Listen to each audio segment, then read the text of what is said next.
with more of the Diddy trial updates. I figured out how to see a little bit more of this feed.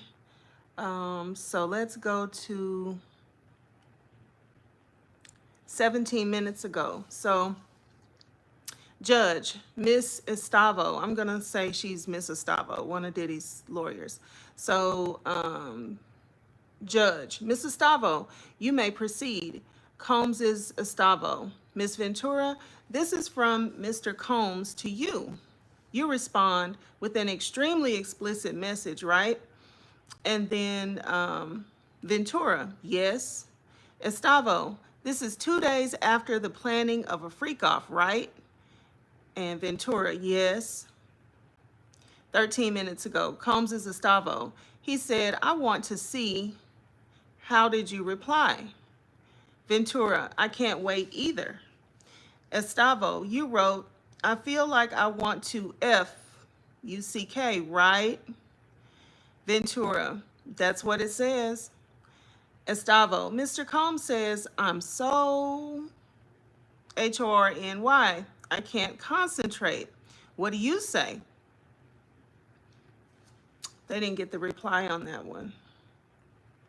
So then 10 minutes ago, Ventura, that I'll go to Dwayne Reed for candles and then set up the room. Combs is Estavo. Did you understand that he was going to take another video of you? And AUSA, objection, speculation. Judge, Miss Estavo, you can move on. Estavo, you ask, any pills on you?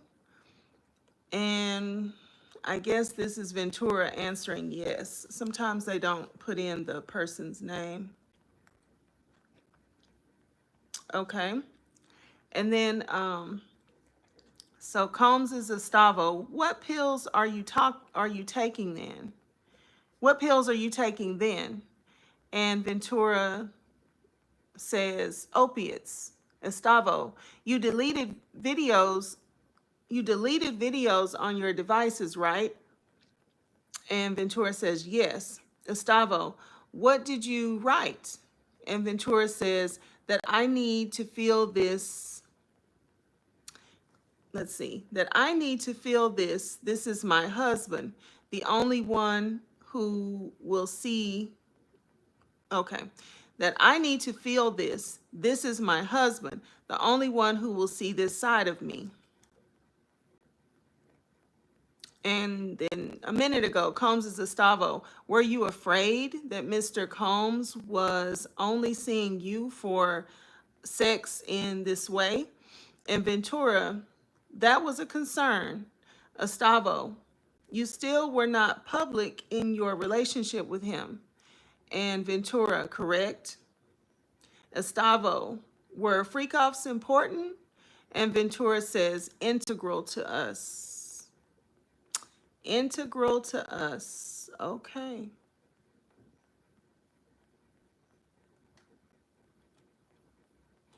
All right, so if you're coming in, hello. Thank you for coming in. Yeah. Okay, so I'll just wait for more updates, and I'll be back shortly.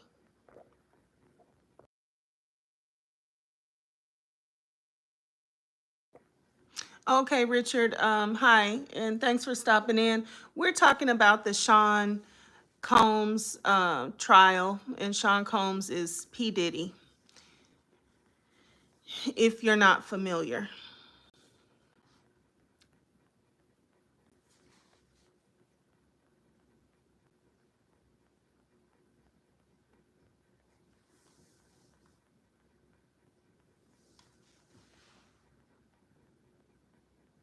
And actually, I'm just kind of coming back and forth because the updates are, there's no cameras in the courtroom. There's no, no streaming out of the courtroom or anything like that. So I am getting the live updates as much as possible.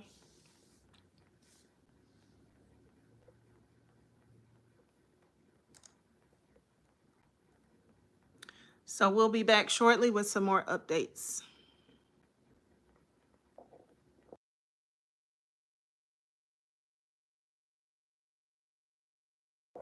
Right now, if you've been watching the trial, you can, if you will, put it down in the comments. What types of things are you thinking about how the trial is going so far? Do y'all think Cassie is up? Do you think Diddy is up? What's your overall perspective? Do you think that these charges are legitimate? Who do you think is more believable? We don't really have much to go on as far as feeling, trying to feel out what the jury is thinking. I know the first couple days, people thought that it wasn't looking so good for the for the prosecution, and then I think by the time Cassie testified the second day, it was looking a lot more like we could kind of understand where the charges are coming from. They're paying people to come. They're potentially having people come into different states and paying for them to come from different states so that they can do these freak offs. Sorry if it sounds like rattling around. I'm kind of repositioning my phone here. So it did seem a little bit more on the second day, like you could see how they're setting things up. I think it's much too early to call it. They have suggested that this trial may take a couple of months. So they are good attorneys. They are laying a case out. They're building a foundation, and they're going to do the foundation, and then they're going to keep stacking things on top of that foundation. We have the testimony of 3 people pretty much so far, but very little like documentation and stuff like that to go with it. So I would imagine a lot more documents are going to come out. And with the testimony, there will be the documents. And then, of course, Diddy's side is going to cross all of that. So yeah, that's where we are.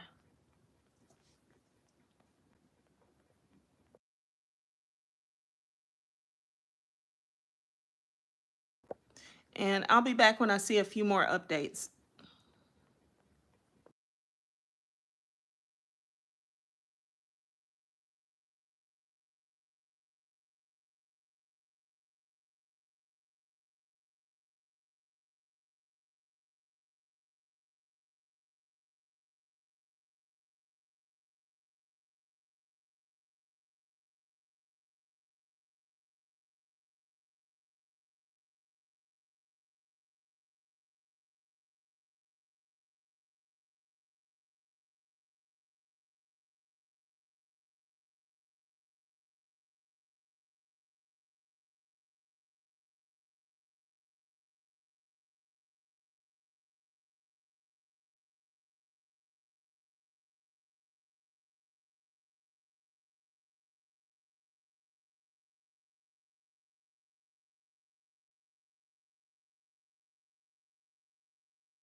All right, so I do see some updates on my other feed over here.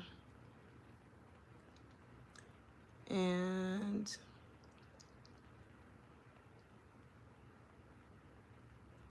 let's see what's going on.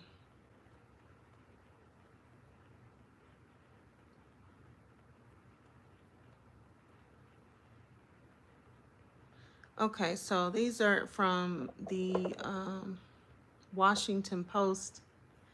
Is it the Washington Post? I believe so. Okay, so as of 14 minutes ago, the defense is focusing on a message that Ventura sent to Combs in 2009 that expresses some conflicting feelings about freak-offs. She wrote in part, when, let's see,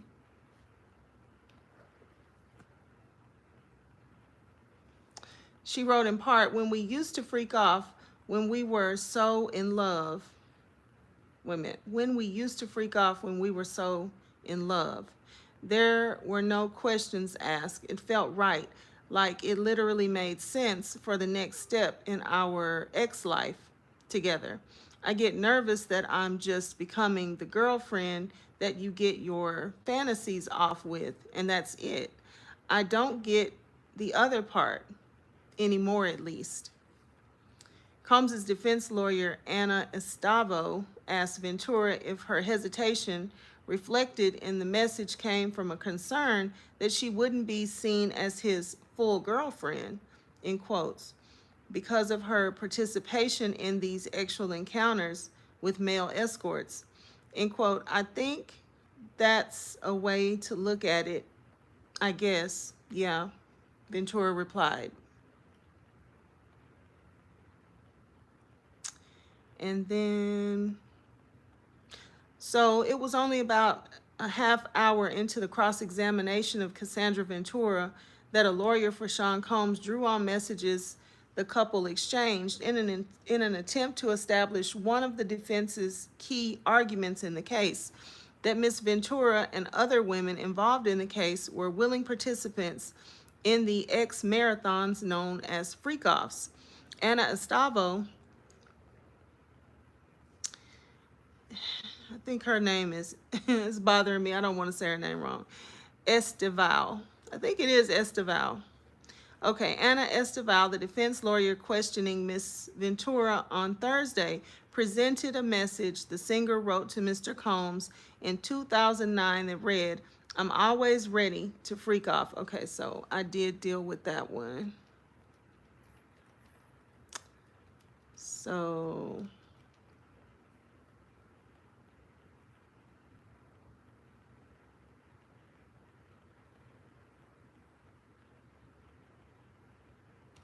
okay, let's go to the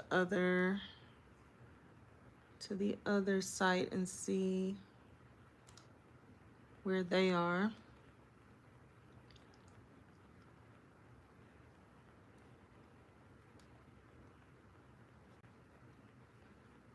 Man, that refresh is taking a long time.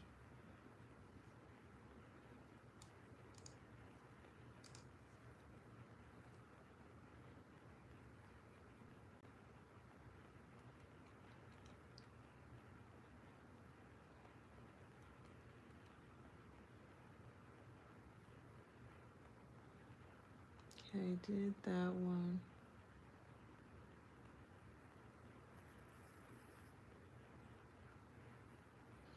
Okay, so Combs is Estival. What was at your 21st birthday party in Las Vegas? Oh, no, I'm sorry. Who was at your 21st birthday party in Las Vegas?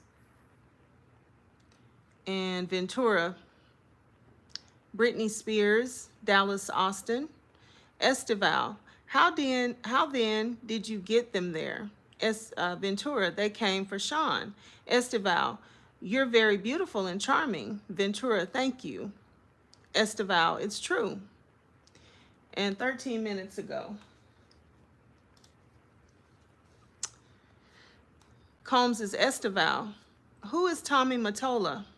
Ventura, a well-known producer.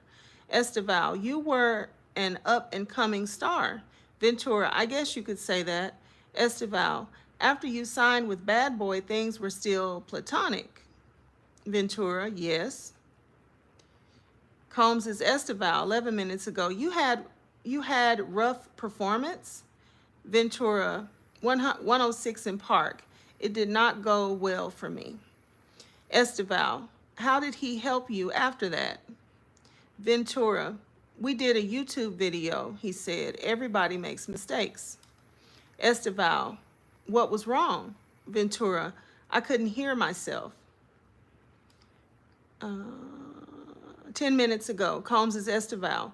You were dating Mr. Leslie? How much older than you was he? Ventura, 10 years. Esteval, then you traveled to Miami with Mr. Combs. The flyer of the event was just a cover to spend time with Mr. Combs, right? Ventura, that's true. 8 minutes ago, Combs is Esteval. You had a tattoo of Mr. Leslie's initials on your body, right? Ventura, yes. Esteval, how many tattoos did you have then? And U.S. Attorney, objection, relevance. Judge, overruled, but let's keep it moving. Ventura, 3. Esteval, the one on your arm, wait a minute, the one I think they got that mixed up. But I think it says no regrets. And then 3 minutes ago, Combs is Esteval. Mr. Combs taught you how to do oral, and Ventura, he did. Esteval, look at this. Tell me when you're ready. Can you read it? Ventura, you can read it. It's making me, oh, you can read it. It's making me laugh. It's from 2007. Esteval, you wrote, I feel protected. You are sweet.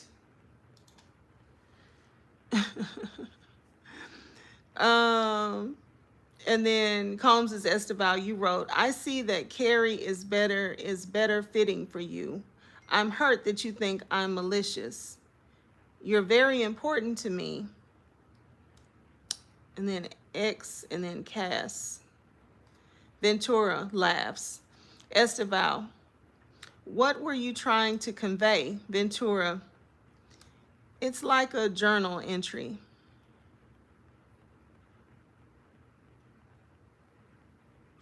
All right, what do y'all think? What does anybody think so far?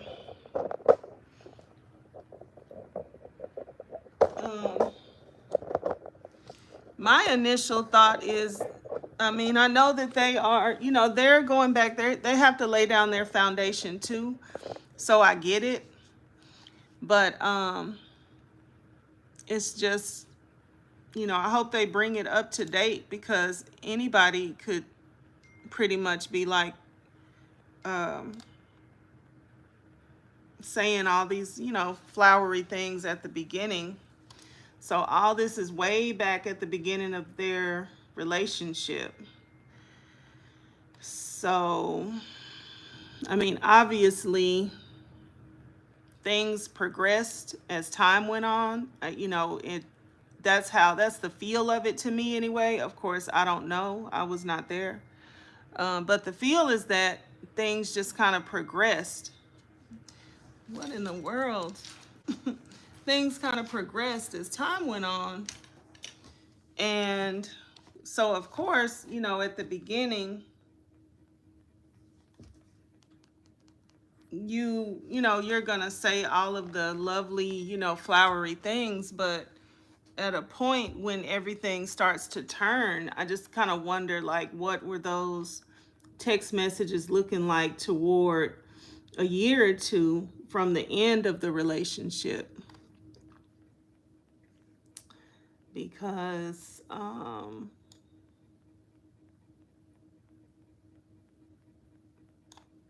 I mean, can she not change her mind and decide that she doesn't want to be doing these things anymore? And then at whatever point you change your mind, that should be the point to where it's not expected, and it's definitely not, you definitely shouldn't be forced. So hi, Danielle. Thanks for stopping in. So let's see. Yesterday's testimony was horrific. I hope the defense, don't be too hard on her. Yeah. Well, I'm I'm I'm sure it's, heading in that direction because they have to, whatever they're going to do, I imagine they can maybe call her again later, but whatever they're going to do, they have to hurry up and do it because at any point, how they wanted to start yesterday, because they're really sort of anticipating that her pregnancy and, getting ready to have the baby and stuff may take her out. And they might even be anticipating that she used that as an excuse to get out. So however much heavy hitting they're going to do, they're going to, have to hurry up and do it, I would imagine.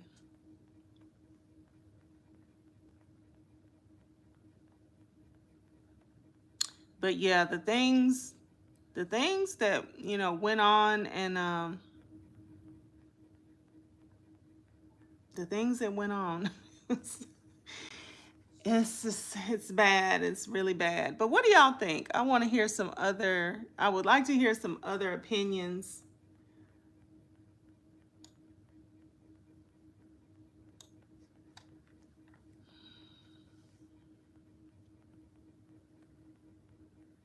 I have a video that I want to review pretty soon. And some people who look at this channel know a lady by the name of Sylvia. So and she's in New York. She is a court watcher, I would say. Um, and so she had a man that is acquainted with Diddy's family that she was talking to, and she allowed him to be able to say some things. I guess it was kind of like a short interview. She asked him maybe a couple of questions. So, him being from Diddy's side, of course, he's on his side. But the things that he was saying was just disturbing as far as I'm concerned, because you cannot take away people's right to have their opinion. And people are going to have an opinion, and then we dare not take away due process, and the right of people to have due process and have their trial and have their say in court, have their jury and let the both sides lay out the case. So listening to him, listening to both of them actually, but he was the one that was really, speaking. But listening to him, it's kind of like listening to somebody who would say, just believe, just believe the person, almost like take away all of this, court and all of this. The man was just in a relationship with his girlfriend. He did have some issues with, not, with being a hothead, or however he would put it. But I don't know. I just don't like to hear people that want to stop the whole, all both sides from coming out, and who act like they don't think that having the whole due process is important, because it's very important. Um, and then also, we just got started. We just got started, and I think that was actually before yesterday's testimony. So he was talking yet early in the day yesterday. So I kind of wondered what he was even thinking after yesterday's testimony. And also, you can't leave out certain pieces, like, okay, even if you do think she could have left, she should have left, what's wrong, it was all her. but you can't leave out the pieces, things that he's actually being charged with, like the trafficking, whether anybody wanted to do it or not. It's not legal. It's not legal to, pay for that in his state anyway. Anyway, that's not legal. It's not legal to bring people back and forth across states for that purpose and pay them. That's not legal. So certain things were being proved up. Of course, it's up to the jury to say whether or not it's actually being proven. But, certain facts were being laid out. There were receipts. I'm sure there's probably going to be even more receipts as far as um, ways of paying, and more text messages and things like that between the parties. But certain things are already being proved to be like, okay, they're proving that he did certain things already. But if you're just looking at um, why she didn't leave, I think they're even proving that, because if somebody has shown you that you can't really leave, I mean, they don't have to necessarily lock you up every day.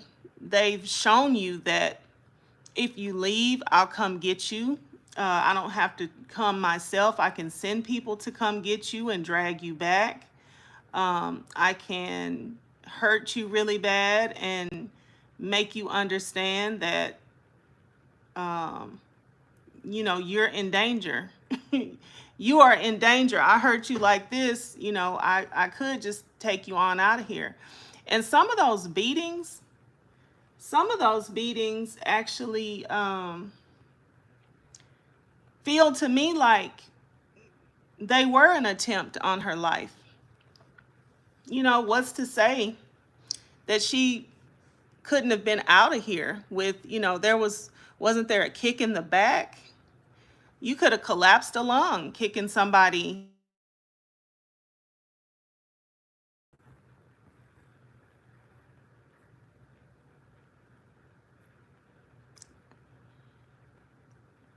Okay, my phone rang. But yeah, if you kick somebody with the right strength and at the right spot, he could have collapsed her lung, all those head kicks and things like that. She really could have been out of here with a lot of those things. So, her instinct to protect her life, knowing that, how much money he had, how much access he had. There's people that have been paid a lot less than what he can afford to pay to take people out of here. So, and then you have people kind of like the lady that I just mentioned that would say, "Oh, it's just a long time for you to stay and stay and stay. You should have got out of there." Well, how? How? With my life. I mean, I want to get out, and I want to get out with my life. How do I get out of here with my life? That's the thing. Um, and humans have instinct a little, a bit. Like, I think we'd have more if we didn't dull them down with so many things that we do all the time.